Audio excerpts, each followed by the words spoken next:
എന്ത് മാച്ച് എന്നറിയാൻ എനിക്ക് എന്തെങ്കിലും മാന്തരുത് പേനുണ്ടാവും എന്ന് നോക്കട്ടെ. അങ്ങോട്ട് നോക്കാം, പേനിരിക്കുന്ന മുഖത്താണോ? നമ്മൾ തമ്മിൽ ഇത്രയും പെട്ടെന്ന് ലവ് ആവുമെന്ന് ഞാൻ വിചാരിച്ചില്ല. സത്യം പറഞ്ഞ അമ്മാമനെ കണ്ടത് മുതല് എനിക്കൊരു മുത്തശ്ശിന് ഓർമ്മ വരിക. എവിടെ തലയിൽ പേരിന് പോലും ഒരു ഇല്ല. അമ്മാമ്മയുടെ തലയ്ക്ക് ചൂടായതുകൊണ്ട് ഫാനൊക്കെ ഇറങ്ങിപ്പോയിട്ടുണ്ടാവും. ഈശ്വരോ ദേ കിടക്കുന്ന മത്തങ്ങ പോലെ ഒരു സാധനം ചുടിച്ചോല കുടിച്ചിട്ട് മയങ്ങുക. ഇവിടെ പാടാ പേൻ കാണണമെങ്കിൽ എൻ്റെ അമ്മയുടെ തലയില് മുടിയൊന്ന് മാറ്റി മതി. പേരിന്റെ ചാകരയാ ചാകര.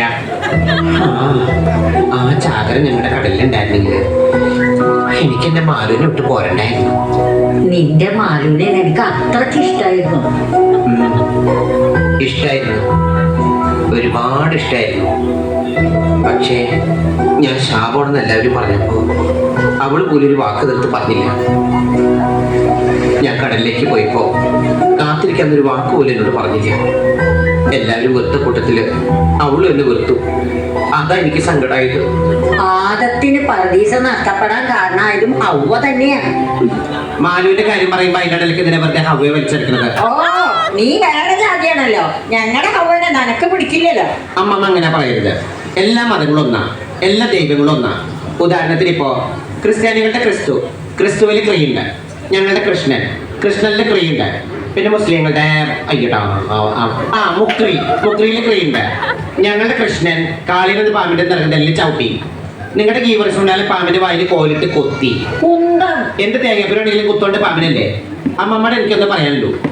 ധർമ്മ സംസ്ഥാപനാർക്കായ സംസാര സമ്മേളനം അല്ലെ, മനസ്സിലായോ? ഇല്ല. ആ, എനിക്കൊന്നും മനസ്സിലായില്ല. നമ്മളൊന്നും വേണ്ട പോണ്ട, നമുക്ക് കടലിൽ തിരഞ്ഞിരിക്കാം. തന്റെ ഫാൻസി വെച്ച് വിളിക്കാം. ഒരു കാര്യം ഞാൻ പറഞ്ഞേക്കാം, തന്റെ ഈ മാതിരി വേഷം കിട്ടുന്ന ഇവിടെ നടക്കില്ല. ആണായാലേ ആണുങ്ങളെ പോലെ തന്നെ ജീവിക്കണം, അല്ലാതെ രണ്ടും കൊണ്ട് ജന്മാവരുത്. ഇവിടെ നിങ്ങൾക്ക് ഇപ്പൊ മാനിന്റെ അന്തസ്സൊക്കെ ഉണ്ട്, അത് ഇയാളായിട്ട് കളഞ്ഞു കുടിക്കരുത്. വന്ന് കേറിയപ്പോഴേ ഞാൻ പറഞ്ഞതാ, ചട്ടയെ മുണ്ടോട്ട് നടക്കണം, വൃത്തിയിട്ട.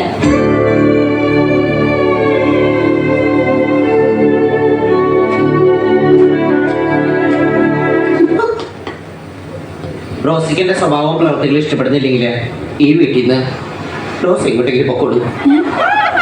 റോസിക്ക് അറിയാമോ, അമ്മമ്മ നിർദ്ദേശിച്ചുകൊണ്ട് മാത്രമാണ് ഞാൻ ഈ ചട്ടം കൊണ്ടെടുത്ത് കൊടുത്തത്. ഭ്രാന്തുള്ള ഒരു സ്ത്രീക്ക് അല്പം സന്തോഷം കൊടുത്തത് ഇത്ര വലിയ തെറ്റായി പോയോ? അമ്മമ്മ പറഞ്ഞ അനുസരിച്ചില്ലെങ്കിൽ പെട്ടെന്ന് അവർക്ക് ഭ്രാന്ത് കൂടി അത് ഹാർട്ട് അറ്റാക്കായി കരളിനെ ബാധിച്ചാൽ. അല്ലെങ്കിലും ഞാനിവിടെ വന്നപ്പോ മുതല് റോസ് എന്നോടിട്ട് പീഡിപ്പിക്കല്ലേ. എന്നോട് ഇങ്ങനെ പോരെടുക്കാൻ എന്ത് തെറ്റ് ഞാൻ ചെയ്തത്? ജോൺഫിയുടെ ഡ്രസ്സ് എടുത്തതിന് ഫ്രണ്ടിൽ പറഞ്ഞിട്ട് റോസ് എനിക്ക് തന്നോ? എന്നെ ഒരു ബ്രദറായിട്ട് കാണാൻ ബുദ്ധിമുട്ടാണെങ്കിൽ എന്നെ ഒരു സിസ്റ്ററായിട്ട് കണ്ടൂടെ? അതെങ്ങനെയാ? ഞാനൊരു അനാഥയാണല്ലോ, ആർക്ക് വേണേലും എന്നിട്ട് തട്ടി കളിക്കാം. ഇനി എന്നെ കുത്തുവാക്കുറത് റോസ് ദ്രോഹിക്കുകയാണെങ്കിൽ എല്ലാത്തിനും കാരണക്കാരി റോസി അത് ഞാൻ എഴുതി വെച്ചിട്ട് ഞാൻ വല്ല കടുക്കുകയും ചെയ്യും.